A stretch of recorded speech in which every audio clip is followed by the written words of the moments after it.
വറഹ്മത്തുള്ളാഹി വബറകാതുഹു. അൽഹംദുലില്ലാഹി റബ്ബിൽ ആലമീൻ വസ്സലാത്തു വസ്സലാമു അലാ റസൂലില്ലാഹി വഅലാ ആലിഹി വസഹ്ബിഹി അജ്മഈൻ. ശബ്ദം ശ്രവിക്കുന്ന സഹോദരന്മാരെ, സഹോദരിമാരെ, നമ്മുടെ ഖുർആൻ പഠനം മജ്ലിസ് മീഡിയ യൂട്യൂബ് ചാനലിലൂടെ ഒരാഴ്ച പിന്നിട്ടു 8-ാം ദിവസത്തിലേക്ക് കടന്നിരിക്കുകയാണ്. അള്ളാഹു നമ്മളെ സ്വീകരിക്കുമാറാവട്ടെ. അൽ-ബഖറ സൂറത്ത് നമ്മൾ ആരംഭിച്ച് 20 ആയത്തുകൾ ചർച്ച ചെയ്തു. ആ ഭാഗങ്ങളിലൊക്കെ അള്ളാഹു പ്രധാനമായും വിശ്വാസികൾ ആരാണ്, മുത്തഖീങ്ങൾ ആരാണെന്ന് പരിചയപ്പെടുത്തി, അവിശ്വാസികളെ കുറിച്ച് പറഞ്ഞു. പിന്നെ ഏറ്റവും പ്രധാനമായി കപടവിശ്വാസികളെ കുറിച്ച് ഗൗരവമായി അല്ലാഹു തആല ഓർമ്മപ്പെടുത്തി. അവരുടെ സ്വഭാവങ്ങളും അവരുടെ വിശേഷണങ്ങളൊക്കെ നമുക്ക് മനസ്സിലാക്കി തന്നു. അവർക്ക് ഉദാഹരണങ്ങളും പറഞ്ഞു. ഇനി അല്ലാഹു മനുഷ്യരോട് ചില കാര്യങ്ങൾ ഓർമ്മപ്പെടുത്തുകയാണ്, കൽപ്പന നടത്തുകയാണ്. ആ ഭാഗങ്ങളിലേക്കാണ് ഇനി കടക്കുന്നത്. ബിസ്മില്ലാഹിർ റഹ്മാനിർ റഹീം. യാ അയ്യുഹന്നാസു ഉബ്ദു റബ്ബക്കുമുല്ലദീ ഖലഖക്കും വല്ലദീന മിൻ ഖബ്ലിക്കും ലഅല്ലക്കും തത്തഖൂൻ. 21-ാമത്തെ ആയത്ത്. എന്താണ് അതിന്റെ ആശയം? യാ അയ്യുഹന്നാസ്, ഓ ജനങ്ങളെ, ഉബ്ദു റബ്ബക്കും, നിങ്ങളെ റബ്ബിനെ നിങ്ങൾ ആരാധിക്കുക, നിങ്ങളുടെ രക്ഷിതാവിനെ നിങ്ങൾ ആരാധിക്കുക. അല്ലദീ ഖലഖക്കും, എങ്ങനത്തവനാണ് അവൻ? അവനാണ് നിങ്ങളെ സൃഷ്ടിച്ചത്. അപ്പൊ നിങ്ങളെ പടച്ച, നിങ്ങളെ സൃഷ്ടിച്ച, ഇല്ലായ്മയിൽ നിന്ന് നിങ്ങളെ സൃഷ്ടിച്ച് നിങ്ങളെ ഇവിടെ എത്തിച്ച രക്ഷിതാവ്, നിങ്ങളെ മാത്രമല്ല വല്ലദീന മിൻ ഖബ്ലിക്കും, നിങ്ങളെ മുമ്പുള്ളവരെയും സൃഷ്ടിച്ച രക്ഷിതാവിനെ നിങ്ങൾ ആരാധിക്കണം. എന്തിനു വേണ്ടി? ആ ആരാധനകൾ നിങ്ങൾ നടത്തുമ്പോൾ എന്താണ് നിങ്ങൾ കിട്ടുന്ന നേട്ടം? ലഅല്ലക്കും തത്തഖൂൻ, നിങ്ങൾ തഖ്വയുള്ളവരാകും, നിങ്ങൾ സൂക്ഷ്മതയുള്ളവരാകും, നിങ്ങൾ അല്ലാഹുവിന്റെ വിധിവിലക്കുകൾ അംഗീകരിക്കുന്നവരായി മാറും. അതിന് നിങ്ങൾ അല്ലാഹുവിന്റെ പൊരുത്തത്തിന് വേണ്ടി പ്രവർത്തിക്കണം. അപ്പൊ അല്ലാഹു നമ്മളെ സൃഷ്ടിച്ചു എന്നുള്ളതാണ് ഏറ്റവും പ്രധാനമായിട്ട് അല്ലാഹു തആല പറയുന്നത്. നമ്മളെ സൃഷ്ടിച്ചവൻ. അപ്പൊ സൃഷ്ടിച്ചവനായ റബ്ബ്, ഇത് നമ്മൾ ശരിക്കും മനസ്സിലാക്കേണ്ടതുണ്ട്. അതാണ് അല്ലാഹു മുത്തുനബി ഇത് പഠിപ്പിച്ചിട്ടുണ്ട്. മൻ അറഫ നഫ്സഹു ഫഖദ് അറഫ റബ്ബഹ. ഒരാൾ അവന്റെ ശരീരത്തെക്കുറിച്ച്, അവന്റെ സൃഷ്ടിപ്പിനെ കുറിച്ച് ശരിക്കും ചിന്തിച്ച് മനസ്സിലാക്കിയാൽ അവന്റെ റബ്ബിനെ മനസ്സിലാക്കും. അപ്പൊ അള്ളാഹുവിനെ അതിലൂടെ കണ്ടെത്തിച്ച് ആ അള്ളാഹുവിനെ നിങ്ങൾ ആരാധന ചെയ്യണം. എന്നിട്ട് അല്ലാഹു തആല പറയാണ് അടുത്ത ആയത്തിൽ, 22-ാമത്തെ ആയത്തിൽ അല്ലാഹു പറയുന്നു, അല്ലദീ ജഅല ലക്കുമുൽ അർള ഫിറാശ, ആ റബ്ബ് അവനാണ് നിങ്ങൾക്ക് വേണ്ടി ഭൂമിയെ വിരിപ്പാക്കി തന്നത്. നിങ്ങൾക്ക് അവൻ ഭൂമിയെ വിരിപ്പാക്കി തന്നവനാണ്.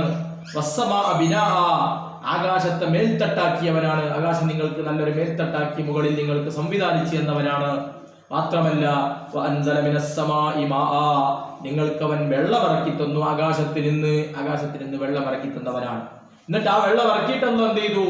അഖ്റജ ബിഹി, ആ വെള്ളം കാരണമായി അല്ലാഹു പുറപ്പെടുവിച്ചു മിനസ് സമറാത്ത്, ഒരുപാട് ഫലങ്ങളെ, റിസ്കൻ ലക്കും, നിങ്ങൾക്ക് ഭക്ഷണമായിട്ട്. അപ്പൊ നിങ്ങൾ ഭക്ഷിക്കുന്ന ധാന്യങ്ങളാവട്ടെ, പച്ചക്കറികളാവട്ടെ, പയവർഗ്ഗങ്ങളാവട്ടെ, ഇങ്ങനെ ഭൂമിയിലുള്ള എല്ലാം അല്ലാഹു നിങ്ങൾക്ക് വെള്ളത്തിന്റെ കാരണമായി സംവിധാനിച്ചു തന്നവനാണവൻ. അങ്ങനെയൊക്കെ ചെയ്തു തന്നവനാണവൻ. ആ റബ്ബിനെ നിങ്ങൾ ആരാധിക്കണം. ഫലാ തജ്അലൂ ലില്ലാഹി അന്ദാദാ, നിങ്ങൾ ആ അല്ലാഹുവിനിക്ക്, ആ റബ്ബിനിക്ക് നിങ്ങൾ കൂട്ടുകാരെ നിങ്ങൾ വെക്കരുത്, സമന്മാരെ നിങ്ങൾ ഉണ്ടാക്കരുത്. വഅൻതും തഅലമൂൻ, ഈ വസ്തുതകളൊക്കെ നിങ്ങൾ അറിഞ്ഞിരിക്കുക. ഇതൊക്കെ നിങ്ങൾക്ക് നല്ല ബുദ്ധിയോടുകൂടി നിങ്ങൾ ആലോചിച്ച് മനസ്സിലാക്കിയാൽ ഈ വിഷയങ്ങളൊക്കെ നിങ്ങൾക്ക് ബോധ്യപ്പെടും. ഇതിന്റെ പിന്നിൽ പ്രവർത്തിക്കുന്നവൻ അദൃശ്യനായ റബ്ബാണ്, അവൻ ഏകനാണെന്നൊക്കെ ബോധ്യപ്പെടും, അറിയും. എന്നിട്ടും പിന്നെ നിങ്ങൾ എന്ത് ചെയ്യരുത്? നിങ്ങൾ ബഹുദൈവാരാധന നടത്തരുത്. പിന്നെ അല്ലാഹു പറയാണ് അടുത്ത ആയത്തിൽ, 23-ാമത്തെ ആയത്തിൽ അല്ലാഹു പറയുന്നു, വഇൻ കുൻതും ഫീ റൈബിൻ മിമ്മാ നസ്സൽനാ അലാ അബ്ദിനാ, നമ്മുടെ അടിമക്ക് നമ്മൾ ഇറക്കി കൊടുത്ത പരിശുദ്ധ ഖുർആൻ. ആ ഖുർആനാണല്ലോ നിങ്ങളോട് ഈ വിഷയങ്ങളൊക്കെ പറഞ്ഞു തരുന്നത്, നിങ്ങളെ സന്മാർഗത്തിലേക്ക് നയിക്കുന്ന ഖുർആൻ. ആ ഖുർആന്റെ കാര്യത്തിൽ നിങ്ങൾക്ക് സംശയമുണ്ടോ? ഖുർആൻ അല്ലാഹുവിൽ നിന്ന് വന്നതാണ്, അല്ലാഹു കൊണ്ടുവന്നതാണ്.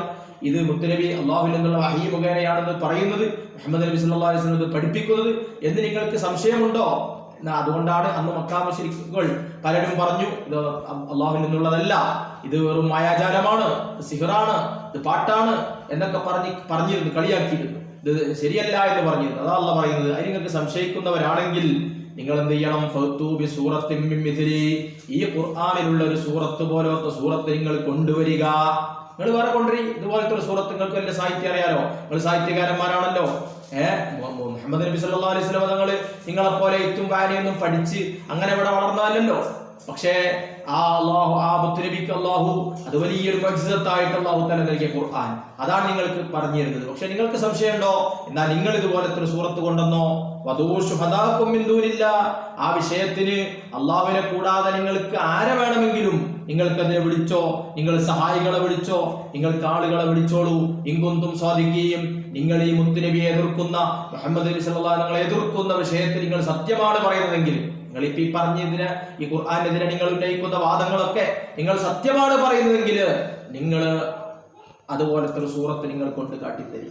എന്നിട്ട് അല്ലാഹു പറയുന്നു 24-ാമത്തെ ആയത്ത് അല്ലാഹു പറയുന്നു, ഇല്ലം തഫ്അലൂ, നിങ്ങൾ അങ്ങനെ ചെയ്തിട്ടില്ലെങ്കിൽ, നിങ്ങൾക്ക് അങ്ങനെ ചെയ്യാൻ കഴിയൂല, ചെയ്തിട്ടില്ല. വലൻ തഫ്അലൂ, നിങ്ങൾക്ക് അങ്ങനെ ചെയ്യാൻ കഴിയുകയുമില്ല. ഒരിക്കലും നിങ്ങൾക്ക് അങ്ങനെ ചെയ്യാൻ കഴിയുന്ന പരിപാടിയല്ല. അതുകൊണ്ട് തന്നെ അതിന് നിങ്ങൾ മെനക്കെടണ്ട. റബ്ബിൽ നിന്നാണെന്ന് സമ്മതിച്ചോ, അള്ളാഹുവിന്റെ കലാമാണെന്ന് സമ്മതിച്ച് ഇത് ഉൾക്കൊണ്ട് മുത്തുനബി തങ്ങൾ പറഞ്ഞത് വിശ്വസിച്ച് മനസ്സിലാക്കി റബ്ബിന് ആരാധനകൾ നടത്തി മുന്നോട്ട് ജീവിച്ചോ. അല്ലെങ്കിൽ എന്താവും? അള്ളാഹു പറയാണ്,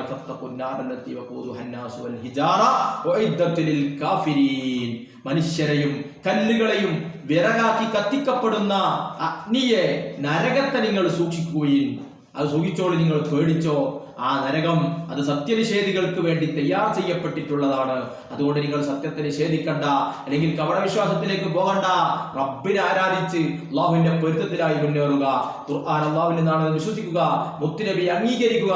ഇതൊക്കെ ചെയ്തോ, അല്ലെങ്കിൽ നരകത്തിൽ പോവേണ്ടി വരും എന്ന് അള്ളാഹു താക്കീത് നൽകി ആയത്ത് അവിടെ അവസാനിപ്പിക്കുകയാണ്. ഇൻഷാ അല്ലാഹ് മറ്റു ഭാഗങ്ങൾ ഇനിയും ഒരുപാടുണ്ടല്ലോ, നമുക്ക് ചർച്ച ചെയ്യാം. ഇന്നത്തെ ഈ ക്ലാസ് അവസാനിപ്പിക്കുന്നു. അള്ളാഹു നമ്മെ അവൻ പൊരുത്തപ്പെട്ട അടിമകളിൽ ഉൾപ്പെടുത്തി അനുഗ്രഹിക്കുമാറാവട്ടെ. ആമീൻ. അസ്സലാമു അലൈക്കും വറഹ്മത്തുള്ളാഹി വബറകാതുഹു.